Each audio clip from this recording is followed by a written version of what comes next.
Good evening and welcome to 365 Days of Amazing Stories with Theo Mayer.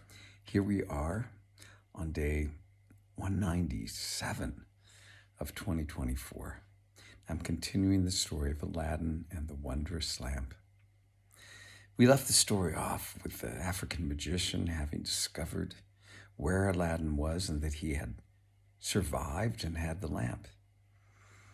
The magician had come to Persia, where the Sultan lived, where Aladdin and the princess lived in her palace. And he had devised a plan of trying to get the lamp back.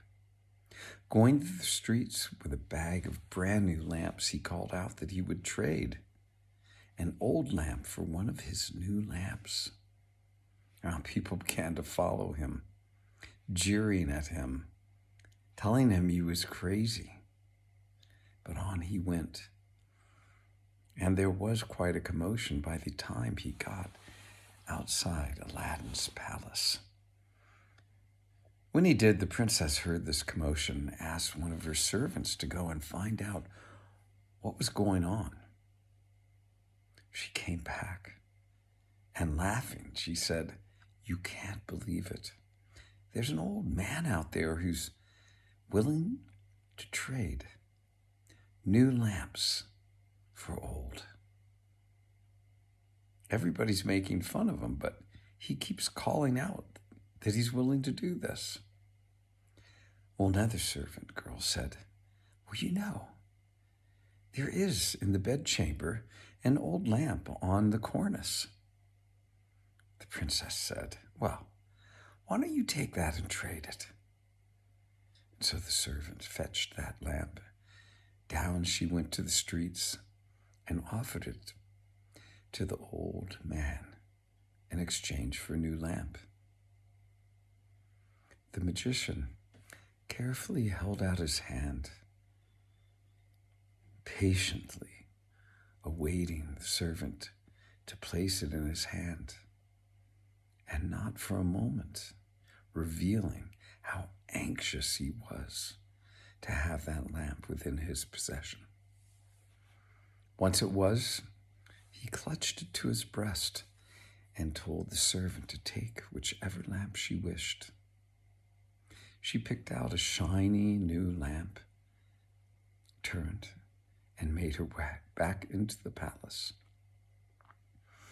The old man stood up and, calling out the same way he went through the streets to the south gate, and exiting, he went off a ways by himself, now quiet, and sat until nightfall. Then he pulled that old lamp out and rubbed it. When the genie appeared, he bade the genie to take himself and the palace and all within it to his home in Africa. In a moment it was done, and none who were in the palace were even aware that anything had happened until in the morning, when they looked out of the windows, they saw a strange land indeed. Now, back in Persia, when the Sultan awakened that morning and looked out, the palace was gone. He rubbed his eyes and squinted and called his vizier, and neither one of them could make out where the palace had been.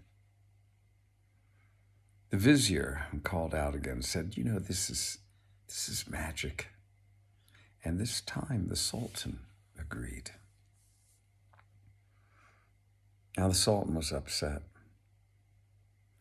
Not only had he lost this beautiful palace from his realm, but more importantly, more dear to his heart, he had lost his daughter.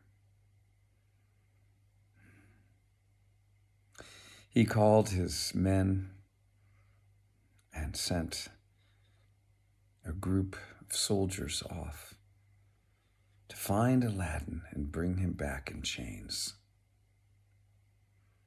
And we'll leave the story there.